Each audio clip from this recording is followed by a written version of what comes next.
सोमवती अमावस्या व्रत कथा।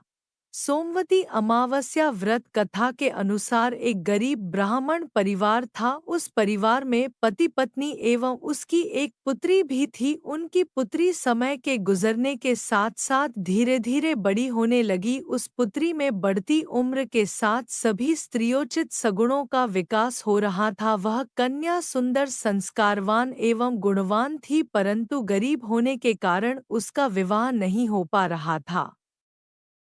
एक दिन उस ब्राह्मण के घर एक साधु महाराज पधारे। साधु उस कन्या के सेवाभाव से अत्यधिक प्रसन्न हुए। कन्या को लंबी आयु का आशीर्वाद देते हुए साधु ने कहा कि इस कन्या के हाथ में विवाह योग्य रेखा नहीं है। तब ब्राह्मण दंपति ने साधु से इसका उपाय पूछा। कन्या ऐसा क्या करे कि उसके हाथ में विवाह योग बन जाए? साधु महाराज ने कुछ देर विचार करने के पश्चात अपनी अंतर्दृष्टि में ध्यान करके बताया कि कुछ ही दूरी पर एक गांव में सोना नाम की एक धोबिन महिला अपने बेटे और बहू के साथ रहती है, जो बहुत ही आचार विचार एवं संस्कार संपन्न तथा पतिपरायण है। यदि यह सुकन्या उस धोबिन की सेवा करे और वह महिला इसकी शादी में अपने मांग का सिंदूर लगा दे तथा उसके बाद इस कन्या का विवाह हो जाए तो इस कन्या का वैधव्य योग मिट सकता है। साधु ने यह भी बताया कि वह महिला कहीं बाहर आती जाती नहीं है। यह बात सुनकर ब्राह्मणी ने अपनी बेटी से धोबिन की सेवा करने का प्रस्ताव रखा। अगले दिन से ही कन्या प्रात काल ही उठकर सोना धोबिन के घर जाकर साफ सफाई एवं अन्य सारे कार्य करके अपने घर वापस आने लगी। एक दिन सोना धोबिन अपनी बहू से पूछती है कि तुम तो सुबह ही उठकर सारे काम कर लेती हो और पता भी नहीं चलता। बहू ने कहा, माँ जी, मैंने तो सोचा कि आप ही सुबह उठकर सारे काम खुद ही खत्म कर लेती हैं। मैं तो देर से उठती हूँ।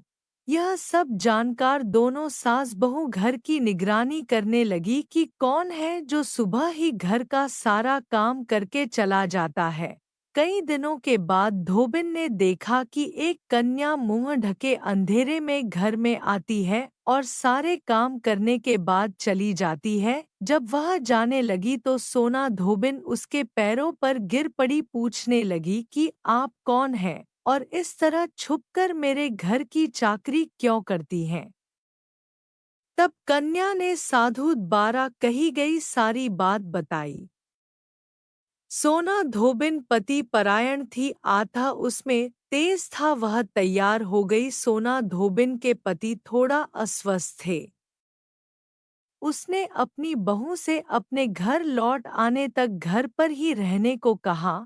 सोना धोबिन ने जैसे ही अपने मांग का सिंदूर उस कन्या की मांग में लगाया, सोना धोबिन का पति मर गया। उसे इस बात का पता चल गया। वह घर से निराजल ही चली थी, यह सोचकर कि रास्ते में कहीं पीपल का पेड़ मिलेगा तो उसे भंवरी देकर और उसकी परिक्रमा करके ही जल ग्रहण करेगी।